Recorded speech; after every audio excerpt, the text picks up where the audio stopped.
Rabbi Manis, one of the extraordinary things about Chabad is we spoke once about the fact that they all look the same. You wear the long black coat, you wear black hat, look the same, and you showed me why that was great. But if you look under the Jewish world, there are many, many Jewish groups that wear black hats and black coats. There are many Hasidic groups that have that. And traditionally, the image, the Hasidic image, and the ultra-Orthodox image has been very insular. What Chabad did is you took this visual stereotype and turned it upside down. So not only is Chabad not insular, because you're afraid, God forbid, your children might see somebody at the Shabbat table that drives on Shabbat and they may get contaminated by Jews who are not frum, right? You went in the whole other direction where you looked at Jews and you said, you're holy. Every Jew's holy. Even the son of somebody whose father drives on Shabbat. But now I wonder if this is going to get a little delicate because the world has gone mad. The world has gone mad, like Dennis was hinting at. And I got to tell you, the last couple of years, I've never seen it so mad, so crazy, so upside down. Is there a point where a Chabadnik is going to say, Dayenu, watch out, because maybe the contamination is going to get too close because you are so open-minded? And then if, some of the stuff that Dennis was talking about, is there a point where we have to be careful who you allow in? Absolutely not. There is no evil that is stronger than holiness. There's no evil that is stronger than the truth. And to be intimidated by it is the beginning of the fall. It's not intimidating. It's pathetic. It's temporary. It's not gonna last very long because there's no truth to it. There are two concepts that I see growing rather than fading in today's world, despite all the fake news, bad news, and that stuff. There are two things. Number one is purpose. The question of what is our purpose, why are we here, has become so popular or so necessary that even children are asking. People can get very scared when a 10-year-old says, I didn't ask to be born. Sounds a little scary. Or is the kid depressed? Needs therapy? No, he's a smart kid. Didn't ask to be born. This is a very encouraging development. People really want to know what is the purpose. And religion that is supposed to answer that question has failed miserably. Do this, do that. What's the purpose? We don't know. Make the best of it. The other thing is tikkun olam. I was speaking to a Catholic priest in Crown Heights. He's very popular with the teenagers. He's doing good social work. I asked him, but what theology are you teaching? What are you telling them? He says, I'm telling them that it is their responsibility to make the world better. I don't think that's Catholicism, but it's good news. He says, I'm telling them that it's their job to make the world better. That is really progress. But I said to him, you need to add one little detail. Who really is concerned with the world becoming better? I just want my neighborhood to be safe, The rest of the world, why am I responsible? Who really wants tikkun olam? Not the Creator? Of course, it's the Creator's concern that the world be what it's meant to be. And we are partnering with God in creation. But it's His concern more than anybody else. This guy got so excited. He starts pounding on the table. We were sitting in a restaurant. He starts pounding on the table and he says, I knew it. I knew it. I said, what are you talking about? He says, in divinity school, they were told that the father doesn't really care or get involved. The son does. And that never made any sense to me. Of course the father cares. It's his creation. Who would care more? So these two things that are very popular and growing, the need to know our purpose and the commitment to making the world better. This is like a Mashiach process. And it is very encouraging. And of course, like Dennis was saying, the only place you're going to get an answer to these really significant is if you know that God is real. Well, Dennis, speaking of purpose, the most popular activity in the Jewish world now is to fight anti-Semitism. And the way you fight it is to raise a lot of money by putting the fear into donors, by having media companies that put fear and alarmism in the headlines, because that triples our clicks. And it is by far the most popular activity. There's a good $200 million a year that is being invested in fighting Jew hatred, right? There are organizations, they email me every day.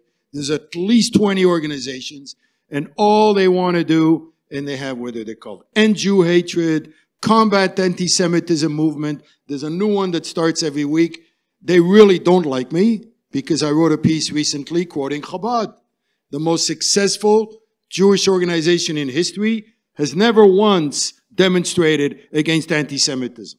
The Rebbe never once asked his shluchim to demonstrate on the street against Jew hatred. What they do is they spread pro-Semitism. But that's not easy to do. So what do you make of this obsession with fear and alarmism and this thing that has made American Jews look like pathetic whiners? We've lost our sense of humor. Everything that made Jews attractive in the past 100 years, we've now come to this point where we are now becoming known as those who kvetch and only care about themselves. That's right. That's correct. That's exactly correct. So, first of all, my belief is that the Anti-Defamation League actually increases anti-Semitism more than it decreases it. Number two. In what way? In what way? Because it's just another left-wing organization that alienates half of this country by the positions that they take.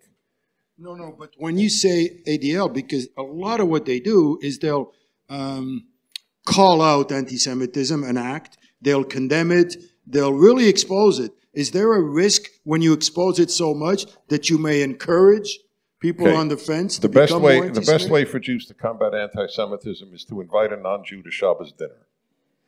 Okay? That's what I've done all of my life. And it works. That's the best way. I started a program many years ago, invite a Gentile to Shabbos dinner, or invite a Christian to Shabbos dinner. I don't remember which term I used. And it never got off the ground because the Jews who knew non-Jews didn't have Shabbos dinner, and the Jews who had Shabbos dinner didn't know any non-Jews. So that ended that program. It's a tough one.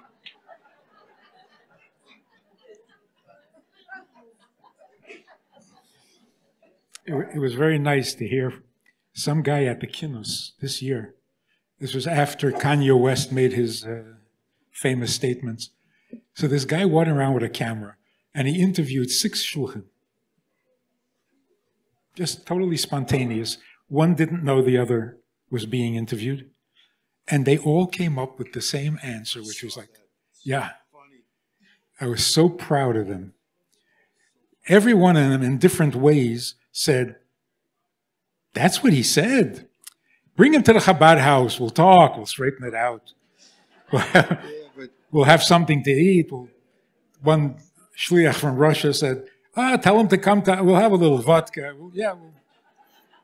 But Manis, I deal with donors every day. I deal with these organizations nonstop. I feel for talk to the heads of all these groups, and I have to tell you that there's something so seductive about fear and alarmism. It's so seductive.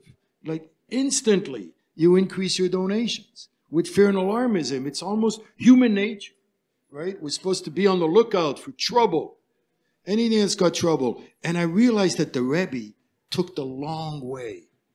He took the hard way, right? It's the hard way. To kind of fight anti-Semitism by building pro-Semitism is so indirect in a way, right? Whereas the other approach feels, well, if you're going to get 200 Jews demonstrating at UCLA, saying end Jew hatred, I think I'm going to put my money there.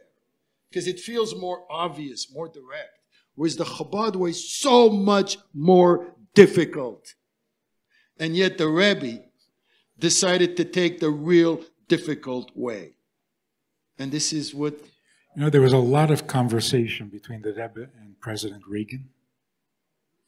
When President Reagan was going to Russia for the first time, the Rebbe said to him, don't criticize communism. Just talk about human rights. Speak to them with the assumption that they believe in human rights. Don't talk down at them, talk up. And that's the whole, go for the truth. Stop being intimidated by the distractions. There was an incredible moment at Hanukkah. And they got together, the most brilliant marketing minds in the country. I know some of them. And they spend months. They feel they needed to do something at Hanukkah. And they ended up with this campaign called Shine a Light on Anti-Semitism. At the same time that Chabad was shining a light on Yiddishkeit, on the mitzvah of lighting Hanukkah candles. And of course I wrote about it. And then I see the syndrome. Because if I focus on the darkness, I will raise more money. If I focus on the darkness, I'll get more readers for the Jewish Journal. This is not an opinion. It's a fact, right? And this reflex that you see in America right now, and Chabad goes completely in the other direction. And I think it's really worth noting. And when people ask me, how does Chabad do it? You can't scale it. Because, I said, imagine you come home tonight to your wife and you said, honey, I feel like going to Alaska. Oh, the cruise, that 10-day cruise or the 7-day cruise? No, the 80-year cruise, right? Like this idea that Dennis was mentioning earlier, where you go halfway around the world. And look, 4 blocks from my house in Casablanca, Rabbi Raskin, one of the very first shliach, right? He passed away, a few years ago. His wife is still there. She's in a building, and it's all Arabs. But she's in a building because there's Jews left, right? The amount of personal sacrifice is just extraordinary. And I think one of the reasons is the Rebbe always took the hard way. It was never the easy way. We're almost done. Dennis said, if the anti-Semitism started at Sinai, then the solution is Sinai. If you share the Torah, and we're meant to, we were there at Mount Sinai, but we are the messengers to bring that information to you. So what are you so angry about? Listen up. This is literally the only group in Jewish life that would say that. That's why I feel so at home here. You don't hear that elsewhere. We are, it's not my line, we are a messenger who forgot his message. That's the Jewish people in a nutshell. They think their message is the New York Times editorial page. It's the Torah. And the Jewish Journal editorial page. So, on that note, Chaim Marcus, thank you. And Chaim Kunin, thank you, everybody. Thank you all. God bless you. Thank you, David Sweets, and thank you, Rabbi Fried.